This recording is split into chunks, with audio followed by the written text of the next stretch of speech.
आज जो आपसे रेसिपी शेयर करने लगी हूँ, बीफ हांडी मसाला बहुत ही मज़ेदार और टेस्टी है। एक बार आप ट्राई ज़रूर कीजिएगा। खाने वाला उंगलियां चाटता रह जाएगा और आपकी तारीफ़ किए बिना नहीं रह पाएगा। बिस्मिल्लाहिर्रहमानिर्रहीम। अस्सलाम वालेकुम viewers, welcome to back my channel cooking with Aruba. खुश रहें, आबाद रहें, जहाँ रहें हमेशा हंसते मुस्कुराते रहें, आमीन। आज की रेसिपी बीफ हांडी मसाला है जो कि बहुत ही टेस्टी है। तो चलिए अपनी रेसिपी को स्टार्ट करते हैं। बिस्मिल्लाहिर्रहमानिर्रहीम। ये एक मैंने पैन ले लिया है और हाफ़ कप इसमें ऑयल ले लिया है। ये कुछ गर्म मसाले हैं, 6-7 लौंगे हैं, 8-10 काली मिर्चें हैं, एक बड़ी इलायची है, 1 चम्मच सफ़ेद ज़ीरा है और 2 फूले बादियान के पीसेस हैं और 2 ही मैंने इसमें दालचीनी के टुकड़े रखे हैं। देखिए ऑयल गर्म हो गया तो ये हमने खड़े मसाले इसमें सौते करने हैं, तो हमने अच्छे से फ्राई कर लेना है। अब मैंने प्याज काट के रखी है, ये 3 अदद प्याज हैं बड़ी साइज़ की। अब ये भी हम इसमें ऐड कर लेंगे। इनको मैंने बारीक कट किया था। ये देखिए, अब प्याज को हमने थोड़ा नरम करना है। ये देखिए, हल्का सा फ्राई कर लेना है इसको, ज़्यादा हमने तेज़ गोल्डन नहीं करना। ये देखिए हमारी प्याज नरम हो चुकी है। अब बस हम इसमें गोश्त ऐड कर देंगे। ये गाय का गोश्त है, ये आधा किलो से कुछ कम है, तकरीबन 400 ग्राम होगा। ये देखें, अब इसको हम अच्छे से फ्राई करेंगे गोश्त को, ताकि गोश्त का कलर चेंज हो जाए और इसका ब्लड जो होता है इसके अंदर वो भी रिमूव हो सके, इसका कलर वाइट हो जाए। इतनी देर तक हमने इसको भूनना है। देखें, आप देख सकते हैं चम्मच बराबर चलाकर ही हमने इसको भूनना है। अब ये अदरक लहसुन का पेस्ट है मेरे पास, ये 1 भर के चम्मच में ले रही हूँ, इसमें ऐड कर देंगे ताकि इसको सौते करते वक्त इसकी भी स्मेल चली जाए। अच्छे से हमने इसको चलाते रहना है। ये देखें, अब इसका कलर चेंज होने लगा है, आप देख सकते हैं। ये देखें, इसका कलर बहुत अच्छे से चेंज हो गया है और इसका पानी भी खुश्क होता जा रहा है। तो बस यहाँ पे मैंने 2 अदद बड़े साइज़ के टमाटर कट करके रखे हैं, वो हम इसमें ऐड कर लेंगे। टमाटरों को ऐड करने के बाद भी हमने इसको मिक्स करके 2 मिनट तक भूनना है और चम्मच बराबर से चलाते रहना है। ये देखें, ऐसे ही हम इसको भूनते जाएंगे।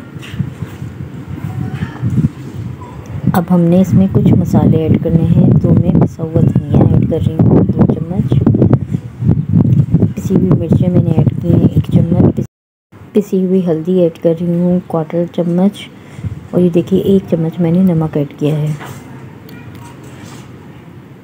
अब इन तमाम चीज़ों को हम अच्छे से मिक्स करेंगे ताकि इनके मसालों का फ्लेवर भी गोश्त में अच्छे से आ जाए।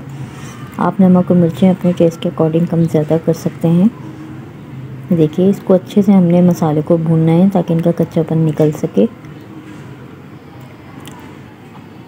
ये देखें, अभी तक हमने इसमें पानी ऐड नहीं किया था।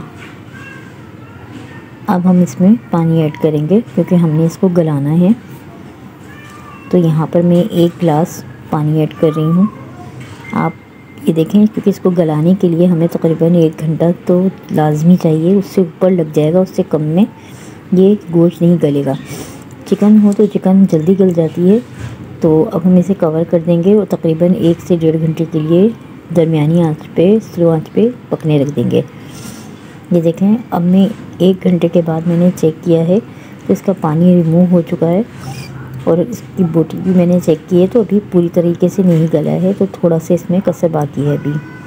ये देखें, इसको हमने अच्छे से मिक्स करना है। टमाटर देखें बिल्कुल गल चुके हैं, प्याज भी गल चुकी है, बिल्कुल गायब हो चुकी है।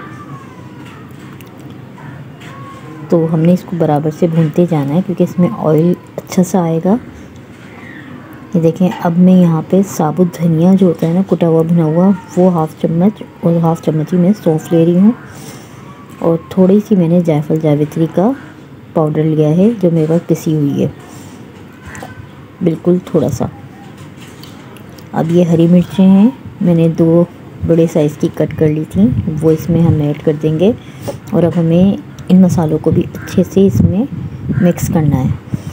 ये देखें लाल मिर्चें जो गोल वाली होती है ना वो भी मैं ले रही हूँ, 6 से 7 वो भी ऐड कर दी हूँ। ये कड़ी पत्ता है, कड़ी पत्ते इस मोमेंट पे हम ऐड करेंगे तकरीबन 7 से 8। इन तमाम चीज़ों का जो फ्लेवर इसमें आएगा तो बहुत ही मज़ेदार इसका टेस्ट होगा। अच्छा, यहाँ पर आप मटन से और चिकन से भी बना सकते हैं। मटन में तो टाइम लगेगा और चिकन जो है फ़ौरी तौर पे गल जाती है, तो इसलिए बस वो 20-25 मिनट में ही रेडी हो जाएगी। अच्छा, हमने कवर करके इसको फिर से स्लो आंच पे रख दिया था। तो ये देखिए तकरीबन मैंने 15-20 मिनट के लिए दोबारा रख दिया था। ये देखें इसने कितना ऑयल छोड़ दिया है। और अब मैंने ये गोश्त चेक किया है तो इसकी बोटी भी काफ़ी हद तक गल चुका। ये देखें गल गया है हमारा गोश्त भी तकरीबन। तो इसको हमने अच्छे से मिक्स करना है। ये देखें, आप एक दफ़ा बनाएंगे ना तो आपको बहुत ही मज़ेदार लगेगा। आप अपने किसी भी दावत में, किसी भी चीज़ में आप इसको बना कर सर्व कर सकते हैं। अब ये देखिए मैं हाफ़ गिलास के बराबर इसमें पानी ऐड कर रही हूँ, क्योंकि मुझे ज़्यादा पानी नहीं रखना है, बिल्कुल नॉर्मल इसकी ग्रेवी रखनी है। तो बस इतना ही पानी इसका इनफ है। तो बस एक उबाल लेके हम बिल्कुल स्लो आंच पे 5 मिनट के लिए छोड़ देंगे कवर करके। ये देखें 5 मिनट बाद हम अब इसका कवर हटाकर देखेंगे तो ये देखें माशाल्लाह से कितनी प्यारी इसमें खुशबू आ रही है और कलर भी इतना खूबसूरत हो गया है और इसने ऑयल भी छोड़ दिया है। हमारा ये सालन बिल्कुल रेडी है। अब हम सर्व करने के लिए निकाल लेंगे किसी डिश में। देखिए माशाल्लाह माशाल्लाह से बहुत ही मज़ेदार सा सालन मज़ेदार सी ग्रेवी के साथ रेडी है। यहाँ पर रेसिपी देखने के बाद आपको मेरी थोड़ी सी भी पसंद आए तो प्लीज़ लाइक कीजिए और शेयर कीजिए अपने दोस्तों और फैमिली मेम्बर्स में, और मेरे चैनल को ज़्यादा से ज़्यादा सब्सक्राइब कीजिए प्लीज़। मुझे आपके सपोर्ट की बहुत ज़रूरत है।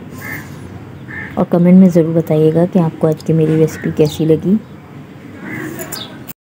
वैसे तो ये चपाती के साथ और घर की रोटी के साथ भी मज़ेदार लगेगा, लेकिन इसका टेस्ट जब दोबारा हो जाता है जब हम इसे नान के साथ सर्व करें या सफ़ेद चावलों के साथ। ये बहुत ही मज़ेदार लगता है। एक बार ट्राई ज़रूर कीजिएगा। अब मुझे इजाज़त दीजिए, दुआओं में याद रखिएगा, अपना बहुत सारा ख्याल रखिएगा। मिलती हूँ नेक्स्ट रेसिपी के साथ। अल्लाह हाफिज़।